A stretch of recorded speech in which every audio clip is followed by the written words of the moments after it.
Matemática, simples, simples, simples e prática. Olá, eu me chamo Dimas, sou professor de matemática do canal Matemática Simples e Prática. Essa videoaula foi feita especialmente para você, aluno ou aluna do primeiro ano do ensino médio, que está fazendo as atividades do PET, mas não quer tão somente copiar a resolução das atividades, quer aprender de fato. Dando continuidade à correção das atividades do PET aí, sobre ângulos notáveis da página 29 da apostila do PET, eu trago para você a correção das atividades 5, 6, 7 e 8, semana 4, primeiro ano do ensino médio, plano de estudo tutorado, volume 5. Antes de iniciar a correção dessa atividade, eu quero mandar aqui um abraço a todos os meus alunos aí da turma do primeiro ano A da Escola Estadual Antônio Fernandes de Oliveira.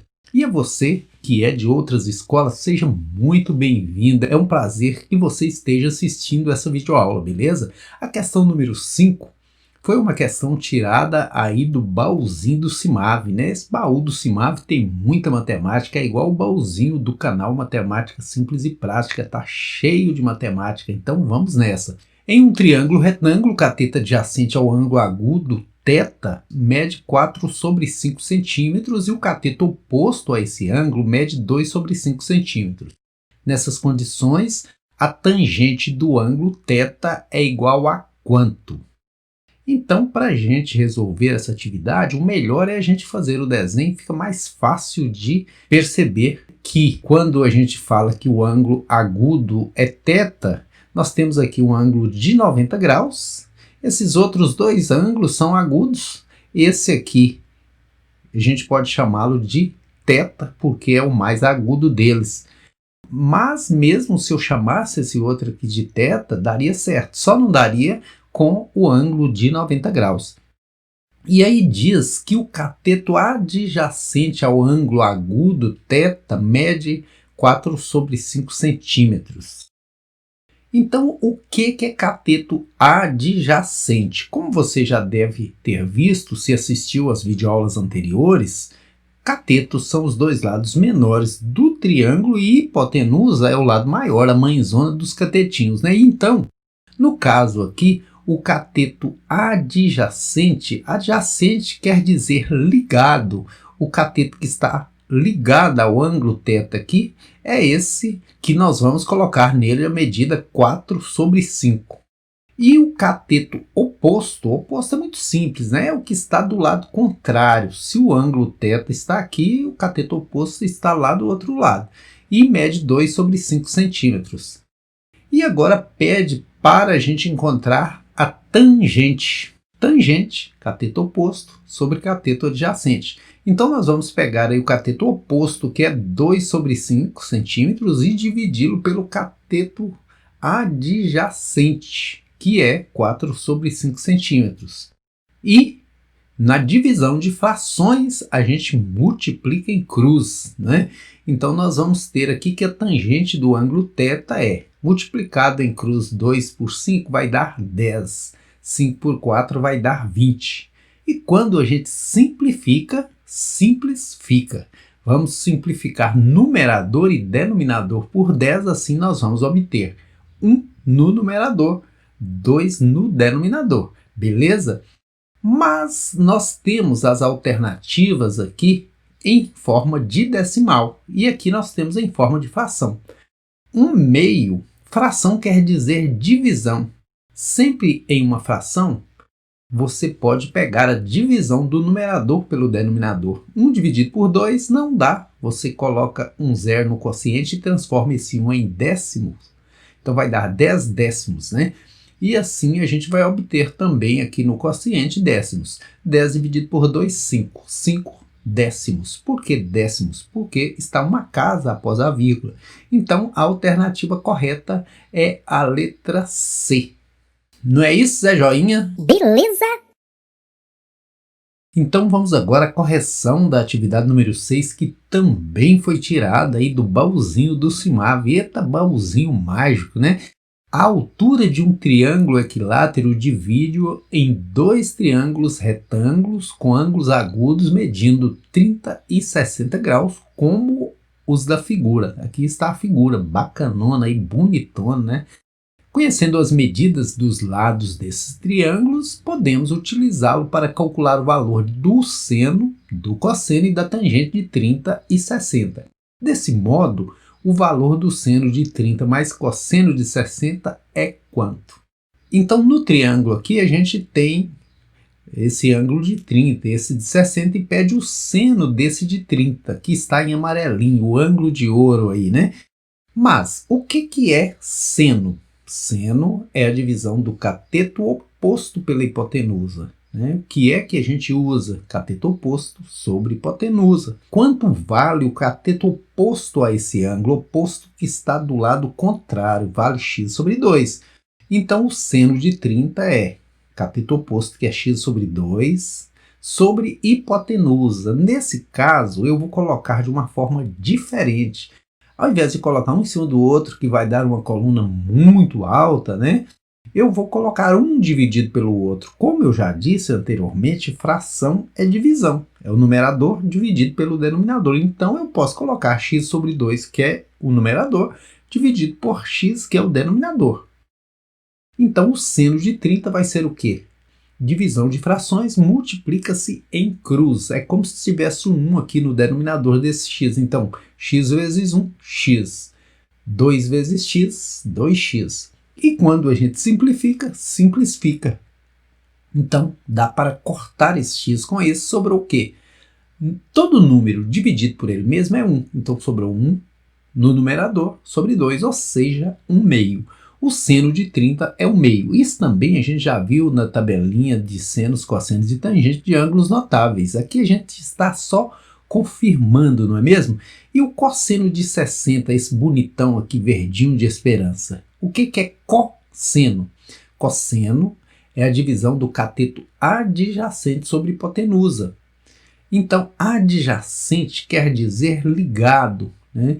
Então, qual cateto que está ligado a esse ângulo de 60 graus? O x sobre 2. Então, vai ser ele dividido pela hipotenusa, que é o x. Por que a hipotenusa é o x? Se você considerar esse triângulo, o x está no maior lado, hipotenusa. Então, o cosseno de 60 vai ser multiplicando em cruz, porque divisão de fração a gente multiplica cruzado. É como se tivesse um 1 aqui, olha, x vezes 1, x, 2 vezes x, 2x. Como esse aqui. Simplificamos aqui, vai dar 1 meio. Então, seno de 30 mais cosseno de 60 é 1 meio mais 1 meio. 1 meio mais 1 meio. Uma metade mais outra metade, 1 inteiro. Então, sendo assim, a alternativa correta é a letra A. Beleza? Vamos agora à correção da atividade número 7. Essa aqui já foi retirada do banco de questões do Enem. E questões do Enem são questões muito bem elaboradas. Tem um texto um pouco volumoso, mas no fundo é muito interessante. Construir figura de diversos tipos apenas dobrando e cortando papel sem cola e sem tesoura é a arte do origami. Ori, dobrar. Kami, papel, que tem um significado altamente simbólico no Japão. A base do origami é o conhecimento do mundo por base do tato. Uma jovem resolveu construir um cisne usando a técnica do origami, utilizando uma folha de papel de 18 centímetros por 12 centímetros. Assim começou por dobrar a folha conforme a figura. Após essa primeira dobradura, a medida do segmento AE é quanto? Então, é um probleminha bem simples, né? É tipo aquele presente que a gente ganha no Enem. Porque isso aqui, se você tirar um tempinho de 1 minuto, você resolve. Olha, primeiro nós temos que lembrar que esse triângulozinho, ele fazia parte de um retângulo que é a folha de papel. Vou considerar que essa folha é retangular. Então, tirou-se essa parte aqui e dobrou-se para dentro. Mas certo é que esse triângulo preserva as medidas. Por exemplo, essa altura aqui que é 12. Vai continuar aqui o 12. E essa parte aqui, esse cateto. Veja que se esse comprimento é 18 e aqui só tem 12, é porque foi tirado 6, foi dobrado 6, né? Considerando que isso é um retângulo. Então 6. Sendo assim, nós chegamos ao ponto de calcular o segmento de reta AE, que eu vou chamar de x. E aqui a gente vai usar uma das ferramentas mais úteis da matemática, que chama-se Teorema de Pitágoras, que diz que a hipotenusa ao quadrado, lado grande ao quadrado, precisa ser igual à soma do quadrado dos catetinhos, né? Hipotenusa ao quadrado, x ao quadrado, igual 12 ao quadrado, mais 6 ao quadrado. Resolvendo isso aí, 12 ao quadrado, 144, 6 ao quadrado, 36, 144 mais 36, 180. Agora, radiciação e potenciação se anulam. Vou aplicar uma radiciação nessa potenciação e anular ela, sobra somente o x.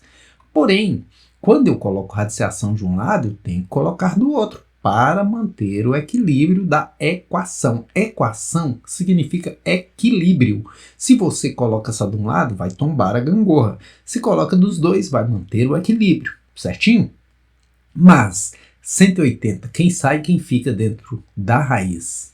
Vamos aqui decompor em fatores primos, dividindo por números primos até terminar. 180 por 2, 90, por 2, 45, agora só dá por 3, que dá 15, que por 3 dá 5, que por 5 dá 1.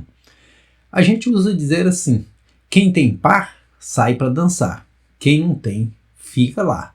Se nós tivermos aqui 2 vezes 2, que dá 4, a raiz é 2, eu posso tirar. Se nós tivermos 3 vezes 3, que é 9, a raiz dá 3, eu posso tirar. Então 2 vezes 3, 6. O 5 não achou par, não saiu para dançar, então ficou dentro da raiz quadrada. Sendo assim, a solução é 6 raiz quadrada de 5, que é a alternativa E. É de esperança. Não é mesmo, Zé Joinha? Beleza? Vamos agora à correção da última questão aí da semana 4 do PET volume 5 do primeiro ano, né? A atividade número 8 foi uma questão que caiu no Enem muito interessante aqui, diz o seguinte: a inclinação de uma rampa é calculada da seguinte maneira: para cada metro medido na horizontal, mede-se x centímetros na vertical. Diz-se nesse caso que a rampa tem inclinação de x%, como no exemplo da figura. Veja aqui que na figura a rampa tem 1 metro de comprimento e 20 centímetros de altura, então a inclinação dela é 20%. A figura apresenta um projeto de uma rampa de acesso a uma garagem residencial cuja base, situada 2 metros abaixo do nível da rua, tem 8 metros de comprimento.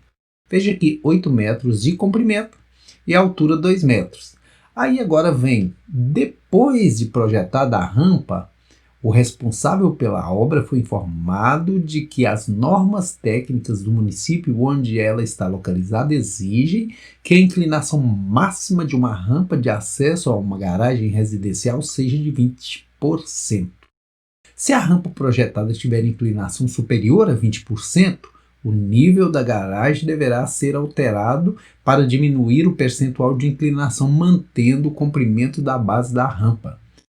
Para atender às normas técnicas do município, o nível da garagem deverá ser elevado 40 centímetros, elevado 50 centímetros, mantido o mesmo nível, rebaixado em 40 centímetros, rebaixado em 50 centímetros. Então vamos visualizar a rampa novamente aí. Nós temos aqui um comprimento de 8 metros e uma altura de 2 metros. Será que isso excede a 20%? Muito simples. Você procura aqui 20%, eu uso colocar 20%, mas você poderia colocar aí 0,2 também, que seria a mesma coisa. Eu acho que assim é mais simples, 20%, vezes o comprimento da rampa, que são 8 metros. Mas eu vou trabalhar aqui com centímetros, uma vez que as alternativas estão em centímetros. 8 metros são quantos centímetros? Uma vez que cada metro tem 100 centímetros, são 800 centímetros. E aí, quando a gente simplifica, você corta 2 zeros aqui, sobrou o quê? 20 vezes 8, que dá 160. Ou seja, essa rampa só poderia ter no máximo 160 centímetros. Só que ela tem 2 metros, que são 200 centímetros. Então veja que para que essa rampa tenha somente 20% de inclinação, porque agora ela tem mais, porque está dando 2 metros de altura e poderia dar só 1,60 m, o nível da garagem deverá ser o quê? Deverá ser elevado, porque se a gente rebaixar o nível mais, aí vai ser 2,40 m, aí que essa rampa vai ficar mais inclinada. Então, no caso aqui, a garagem precisa elevar 40 centímetros para assim diminuir nesses 2 metros aqui 40 centímetros e ficar somente 1,60 m conforme é o exigido, né? Então, a alternativa correta é a letra A. Até a próxima videoaula, beleza? Espero que você tenha gostado dessa e espero por você na próxima. Não é isso, Zé Joinha? Beleza? E se você gostou dessa videoaula, compartilhe aí nos seus grupos de estudos da sua escola, compartilha com seus colegas. Quanto mais a gente compartilhar o conhecimento, mais alunos terão acesso e aprenderão matemática. Aqui é bom estudar, bem que é bom aprender. E para facilitar, eu vou ajudar você. Aqui é bom estudar, bem que é bom aprender. E para facilitar, Curte o canal do vovô e dá um like. aqui é bom estudar, bem que é bom aprender. E para facilitar, eu vou ajudar você.